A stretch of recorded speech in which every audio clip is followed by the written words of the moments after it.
Today on the Daily Scoop podcast from the Scoop News Group, OPM launches a shared service center for federal HR, and the FAA aims to build better defenses against cyber and quantum threats.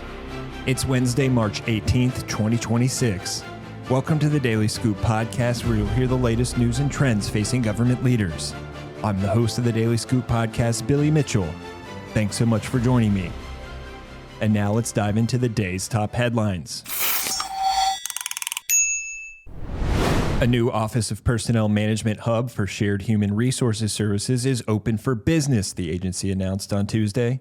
In a memo to federal agency leaders, OPM Director Scott Kupor said the HR Shared Service Center aims to reduce fragmentation within the government and allow agency staff to focus on their mission rather than administrative work.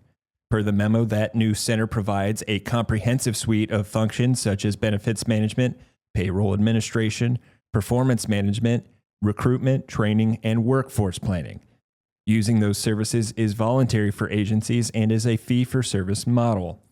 At least 8 federal entities have already indicated that they will make the transition, per the memo. Those include the Department of Housing and Urban Development, the Office of Government Ethics, and the Consumer Financial Protection Bureau. The announcement is the latest development in the Trump administration's broader push to consolidate HR services across the government. That plan, called Federal HR 2.0, aims to create a single personnel management platform for the federal government as a way to save money and reduce duplicative systems. Kupor said in his Tuesday memo that the new center builds on the vision of Federal HR 2.0. Interested agencies are instructed to contact the new center, and the estimated timeline to migrate services to the center is about 6 months. Now moving on to other news. The Federal Aviation Administration is gathering information from potential private sector partners to inform the buildout of its defenses against cyber and quantum threats, according to documents published this month. The cybersecurity-focused market survey and quantum-related requests for information are targeting the systems at the core of the Department of Transportation component's multiyear, multibillion-dollar modernization initiative, the National Airspace System, and Air Traffic Control. The FAA is looking for vendors that could improve its information security and operations, such as penetration testing, vulnerability evaluations, and incident response coordination, among other tasks. The scope of the project also includes assessing the current national airspace cybersecurity posture to identify capability gaps, test emerging tech tools, and recommend improvements. The DOT component is also planning to move its national airspace system and air traffic control program and IT systems infrastructure to post-quantum cryptography, a concept centered around mitigating attacks from future quantum computers by adopting new encryption methods.